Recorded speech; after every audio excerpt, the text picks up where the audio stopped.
Nderuar zoti kryetar, siç e tham edhe dje në konferencën e kryetarëve, ky kuvend nuk mund të jetë në një botë paralele nga bota e realitetit që po ndodh në Shqipëri.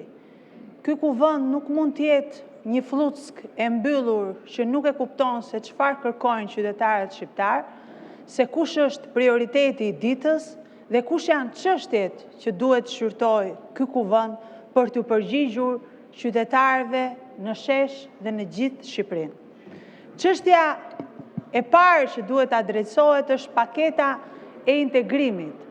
Është paketa e shfuqizimit të ligjeve që kanë dhuruar Shqipërinë tek klientët e pushtetit, që kanë dhuruar Shqipërinë tek oligarkët, që e kanë trajtuar Shqipërinë si një plaçk që kryeministri mund ta ndajë sipas terezisë së vet, që e kanë trajtuar zhvillimin me konceptin kur do Edi Rama, kë do Edi Rama, ku do Edi Rama, si do Edi Rama, dhe kjo nuk është Shqipëria as europiane që keni bërë fushatën dhe as Shqipëria që duan shqiptarët.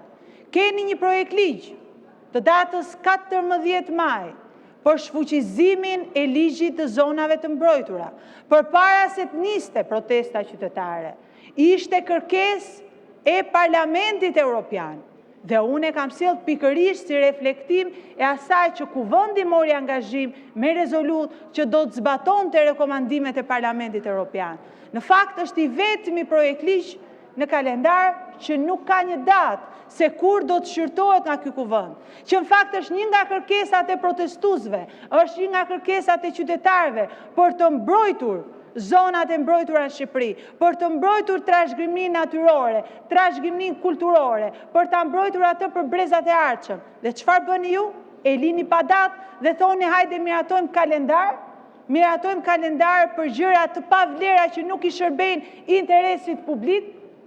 Këtu ka çështje themelore, se si është ka pushteti nga një grusht njerëzish, se si kanë miratuar që nga ligji i investimeve strategjike, tek paketa e maleve, tek porte turistike, tek korporata shqiptare e investimeve, tek ligji i zonave të mbrojtura, tek ligji i trashëgimisë kulturore dhe muzet, të gjithë një paket si ta marrim Shqipërinë dhe ta trajtojmë si plaçk.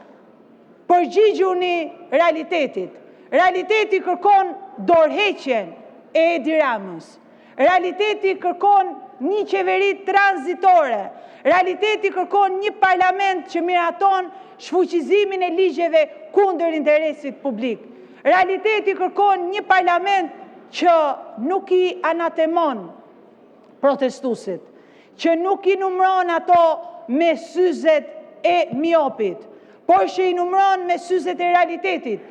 Qindra mira në shesh, të cilët kërkojnë dorëheqjen e Edi Ramës dhe shfuqizimin e atyre ligjeve që e kanë trajtuar Shqipërinë si një plaçk. Të nderuar deputet, nëse besoni se mandatet tuaja vijnë nga vota e qytetarëve, përgjigjuni atyre. Nëse besoni se mandatet tuaja vijnë vetëm nga vullneti i Edi Ramës dhe nga parat e oligarkëve dhe kriminalëve, mos ju përgjigjni qytetarëve, por do t'ju përgjigjen ata juve.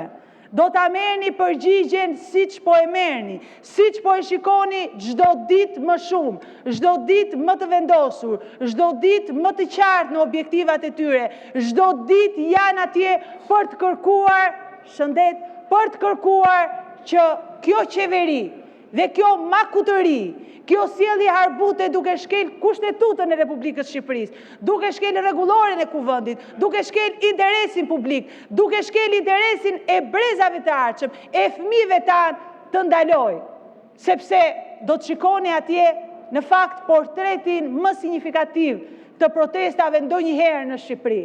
Fëmijët, brezin e ardhshëm, ata fëmijë të pafajshëm, që duan një Shqipëri më të mirë se ajo që është sot, duan një Shqipëri e cila patjetër të jetë antare e Bashkimit Evropian me standardet e Bashkimit Evropian dhe që investimin e vet më strategjik e ka natyrën, mjedisin trashëgiminë kulturore, trashëgiminë natyrore, sepse mbi të gjitha dhe para të gjithash jemi shqiptarë. Zoti Balla.